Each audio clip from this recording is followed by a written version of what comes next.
ನಡಿ ಈಗ ಶುರು ಮಾಡೋಣ. ಕೇಸರಿಯಿಂದ ಮನೋಲ್ಲಾಸ ಮನಸ್ಸು ಮತ್ತೇರಿ ಕುಣಿದಾಡಿದೆ ನೋಡು, ಮನಸ್ಸು ಮತ್ತೇರಿ ಕುಣಿದಾಡಿದೆ ನೋಡು. ಕ್ಷಣ ಕ್ಷಣವೂ ಆಚರಿಸಿ ಕೇಸರಿ ಹಬ್ಬ. ವಿಮಲ್ ಬಾಯಲ್ಲಿ ಹೇಳಿ ಕೇಸರಿ. ಸಂತ್ರಸ್ತೆಯರು ಯಾರೇ ಇದ್ರೂ ಕೂಡ ಭಯ ಪಟ್ಕೊಳ್ಳೋದು ಬೇಡ. ನಿಮಗೆ ಬರೋದಕ್ಕೆ ಮುಜುಗರ ಆದರೆ ನೇರವಾಗಿ ಸಹಾಯವಾಣಿಗೆ ಕರೆ ಮಾಡಿ ಅಂತ ಹೇಳಿ SIT ಒಂದು ಸಹಾಯವಾಣಿಯನ್ನು ತೆರೆದಿತ್ತು. ಹೀಗೆ ಸಹಾಯವಾಣಿ ತೆರೆದ ಬಳಿಕ ಇಲ್ಲಿಯವರೆಗೂ SITಗೆ ಅಂದರೆ SIT ತೆರೆದಿರುವಂಥ ಸಹಾಯವಾಣಿಗೆ 30 ಕರೆಗಳು ಬಂದಿವೆ ಅನ್ನುವ ಮಾಹಿತಿ ರಿಪಬ್ಲಿಕ್ ಕನ್ನಡಕ್ಕೆ ಲಭ್ಯವಾಗಿದೆ. ಸಂತ್ರಸ್ತೆಯರು ಕರೆ ಮಾಡಬೇಕು ಅಂತೇಳಿ ಅವರು ಪ್ರಕಟಣೆಯನ್ನು ಹೊರಡಿಸಿದ್ರು. ಹೀಗಾಗಿ ಇಲ್ಲಿಯವರೆಗೂ ಸಂತ್ರಸ್ತೆಯರಿಂದ 30 ಕರೆಗಳು ಬಂದಿದೆ ಅಂತ ಹೇಳಲಾಗ್ತಾ ಇದೆ. ಹಾಸನದಲ್ಲಿ ಪ್ರಜ್ವಲ್ ಪೆನ್ ಡ್ರೈವ್ ವಿಚಾರಕ್ಕೆ ಸಂಬಂಧಪಟ್ಟಂತೆ SIT ತನಿಖಾ ತಂಡ ತನಿಖೆಯನ್ನು ಮುಂದುವರಿಸಿದೆ. ಸಂತ್ರಸ್ತೆಯರು ನೇರವಾಗಿ ಬಂದು ವಿಚಾರಣೆಗಾಗಲಿ ಅಥವಾ ದೂರು ಕೊಡೋದಕ್ಕೆ ಹಿಂದೇಟನ್ನು ಹಾಕ್ತಾ ಇದ್ರು ಅಂತ ಹೇಳಲಾಗ್ತಾ ಇತ್ತು.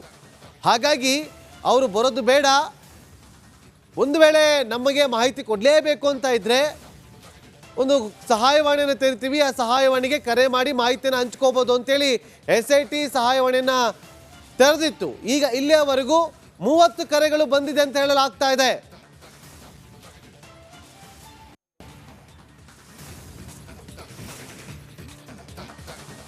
ಡಾಕ್ಟರ್ ಯತೀಂದ್ರ ಸಿದ್ದರಾಮಯ್ಯ ಅವ್ರಿಗೆ ಮೇಲ್ಮನೆ ಸ್ಥಾನ ಫಿಕ್ಸಾ ಅನ್ನುವಂಥ ಒಂದು ಸುದ್ದಿ ಬರ್ತಾ ಇದೆ. CM ಸಿದ್ದರಾಮಯ್ಯ ಅವರೇ ಆ ಬಗ್ಗೆ ಮಾತನಾಡಿದ್ದಾರೆ. ಏನು ಹೇಳಿದ್ದಾರೆ ಹಾಗಾದರೆ ಸಿದ್ದರಾಮಯ್ಯ? ಹೈಕಮಾಂಡ್ನವರೇ MLC ಮಾಡ್ತೀನಿ ಅಂದಿದ್ರು ಅಂತ ಪುತ್ರನನ್ನ MLC ಮಾಡೋ ಬಗ್ಗೆ CM ಕೊಟ್ಟಿರ್ತಕ್ಕಂಥ ಪ್ರತಿಕ್ರಿಯೆ. ಅಂದರೆ ಹೈಕಮಾಂಡ್ನವರೇ ಹೇಳಿದ್ರು ಅಂತ ಸಿದ್ದರಾಮಯ್ಯ ಹೇಳ್ತಾ ಇದ್ದಾರೆ ಅಂತಂದರೆ ಅದರ ಅರ್ಥ ಆಲ್ಮೋಸ್ಟ್ ಫಿಕ್ಸ್ ಅಂತಾನೆ ಅರ್ಥ.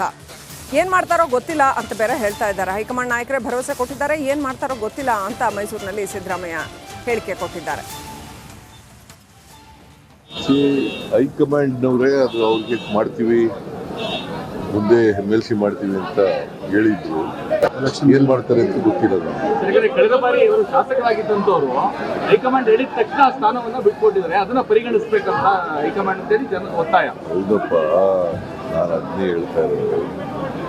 ಹೋದ್ ಸಾರಿ ನಾನು ಕೋಲಾರದಿಂದ ನಿಲ್ಲಬೇಕು ಅಂತ ಇದ್ದೆ, ಹೈಕಮಾಂಡ್ನವರು ಕೋಲಾರ ಬೇಡ ವರ್ಣದಲ್ಲೇ ನಿಲ್ಲಬೇಕು ಅಂತ ಇದ್ದೆ. ಆಮೇಲೆ ನಮ್ಮ ಹುಡುಗ ಅಲ್ಲಿ MLA ಆಗಿದ್ದಿಲ್ಲ, ಸಿಟ್ಟಿಂಗ್ MLA. ಯತೀಂದ್ರನಿಗೆ ನಿನ್ನ ತಂದೆಗೆ ಬಿಟ್ಕೊಡು, ನಿನಗೆ MLC ಮಾಡೋಣ ಅಂತ ಹೇಳೋದು. ಏನು ಮಾಡ್ತಾರೆ ಅಂತ ಏನು